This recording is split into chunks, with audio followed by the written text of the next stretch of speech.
Assalamualaikum warahmatullahi wabarakatuh. Perkenalkan, nama saya Ahmad Raffi Tanjung dengan NPM 22120111071. Baik, di sini saya akan menjelaskan sedikit tentang kesimpulan pembelajaran hukum tata negara. Di sini saya akan menjelaskan mengapa HTN itu penting dan seterusnya.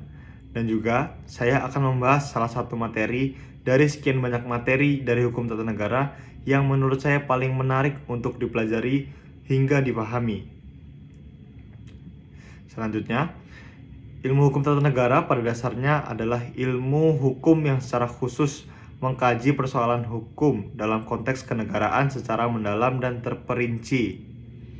Menurut Kusnardi dan Harmaili Ibrahim, ia menyatakan bahwa hukum tata negara dapat dirumuskan sebagai sekumpulan peraturan hukum yang mengatur organisasi daripada negara, hubungan antar alat kelengkapan negara dalam garis vertikal dan horizontal, serta kedudukan warga negara dan hak-hak asasinya.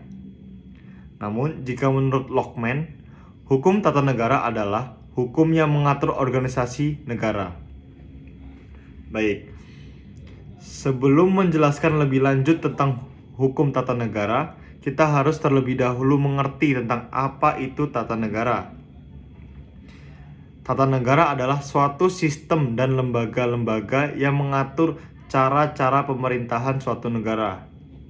Tata negara meliputi struktur pemerintahan, peraturan-peraturan, dan hukum-hukum yang mengatur hubungan-hubungan antara pemerintahan dengan warga negara, serta bisa juga antara pemerintahan dengan negara-negara lain. Tata negara mengatur tentang pembagian-pembagian kekuasaan seperti eksekutif, legislatif, dan yudikatif. Tata negara juga mengatur hak dan kewajiban warga negara dalam menjalankan kehidupan berbangsa dan bernegara dengan baik dan benar.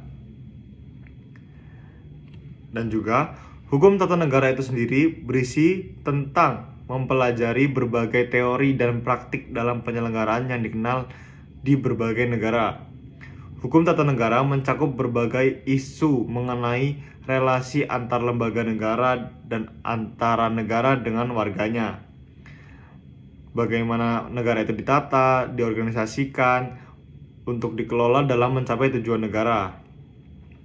Meskipun tidak semua negara memiliki satu konstitusi tertulis, organisasi negara pada umumnya didokumentasikan dalam sebuah undang-undang dasar yang berlaku sebagai hukum yang mendasari negara itu, yaitu to constitute the country. Karena itu, hukum tata negara dikenal juga sebagai constitutional law, yaitu bagaimana dasar-dasar pengaturan mengenai negara disusun, dipraktikkan, dan berkembang.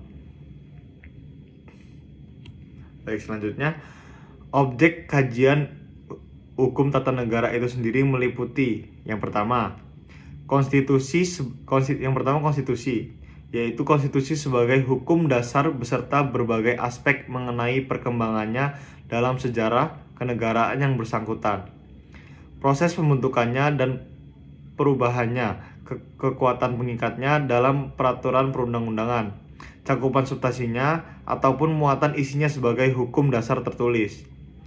Yang kedua, pola-pola dasar ketatanegaraan yang dianut dan dijadikan acuan bagi perorganisasian institusi, pembentukan dan penyelenggaraan organisasi negara, serta mekanisme kerja organisasi-organisasi negara dalam menjalankan fungsi-fungsi pemerintahan dan pembangunan.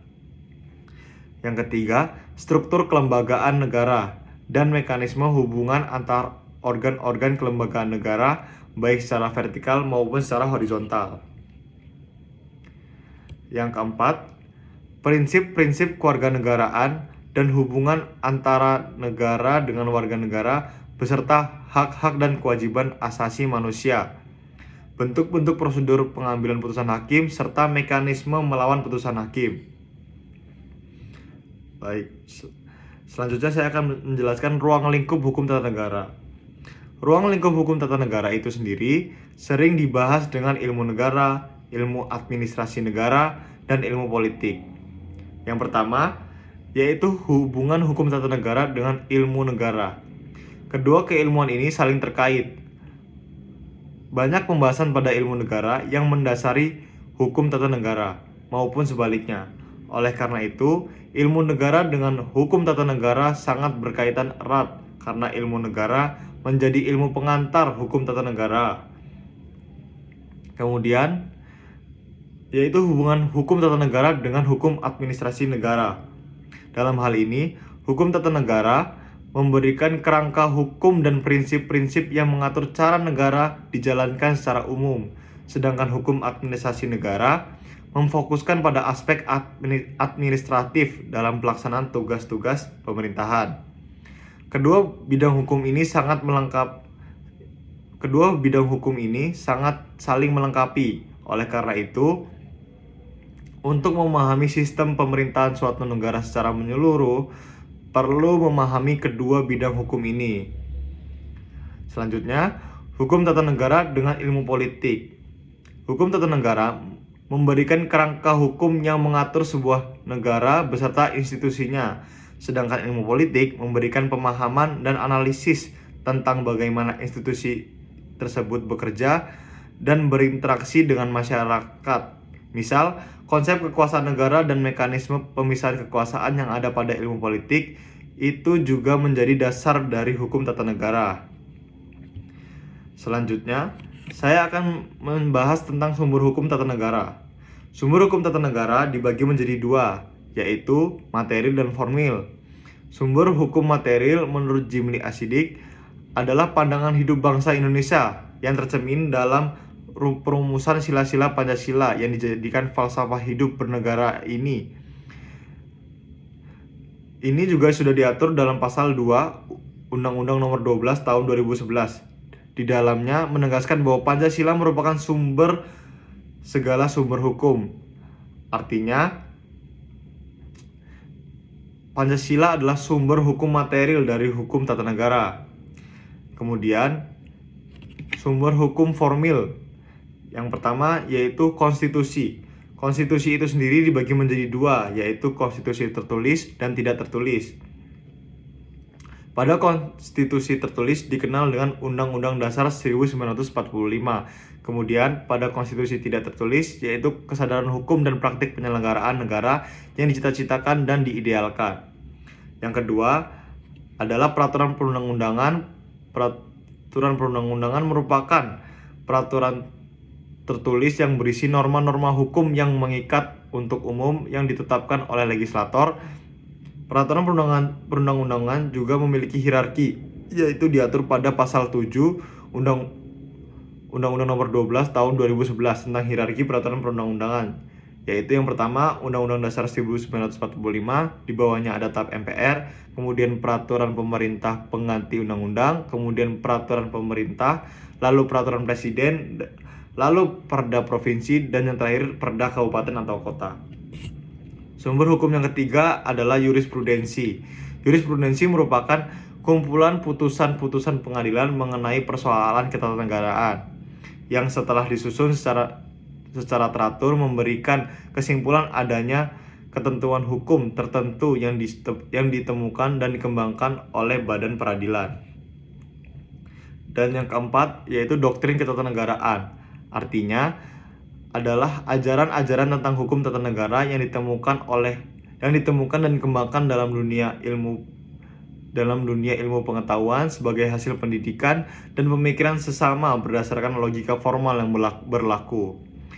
Dan masih banyak lagi sumber hukum lainnya yang tidak dapat saya sampaikan di sini.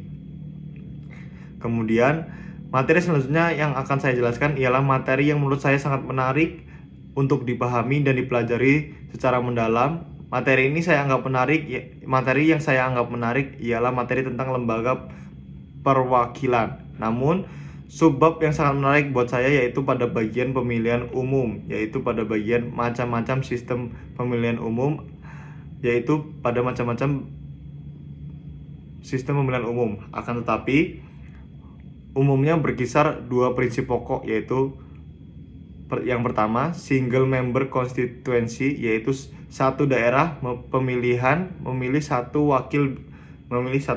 Biasanya sistem ini disebut sistem distrik. Yang kedua, yaitu multi member constituency, yaitu satu daerah pemilihan memilih beberapa wakil. Biasanya dinamakan sistem perwakilan berimbang atau sistem proporsional. Dan sistem proporsional ini terbagi menjadi dua, yaitu terbuka dan tertutup. Jika terbuka, pemilihan dilakukan langsung memilih orangnya dan suara langsung dari rakyat. Apabila tertutup, yang dipilih ialah partai politik. Lalu partai politik memilih orangnya. Yang menjadi menarik ialah lebih baik mana sistem proporsional terbuka atau tertutup. Sebenarnya sama-sama bagus. Semisal, jika terbuka, suara yang dihasilkan adalah suara dari rakyat langsung, dan yang terpilih adalah pilihan rakyat, otomatis mewakili mayoritas rakyat yang ada. Dan yang tertutup juga memiliki hal positif, jika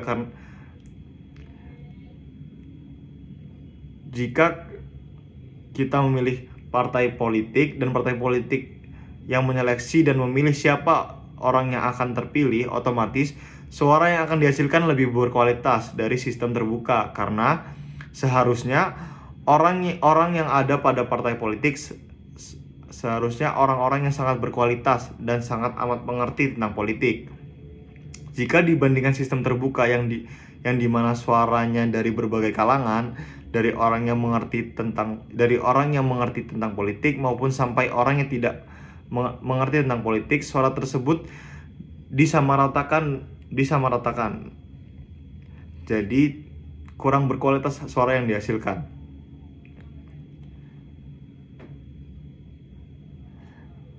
Namun pada kenyataannya kedua sistem tersebut sama-sama belum bisa menghasilkan suara yang benar-benar berkualitas untuk pemilihan umum. Karena jika dilakukan secara terbuka, itu tadi orang-orang yang tidak mengerti politik dan lain-lain suaranya sama dengan orang-orang yang sangat mengerti politik. Jika sistem tertutup, seperti pada kenyataannya, partai politik di Indonesia seringkali kurang bisa mengambil kepercayaan dari rakyat, sehingga seringkali suara-suara yang dihasilkan tidak mewakili rakyat secara mayoritas. Itu saja yang dapat saya sampaikan. Selebihnya saya mohon maaf. Jika ada salah, saya mohon ampun. Saya akhiri. Wassalamualaikum warahmatullahi wabarakatuh.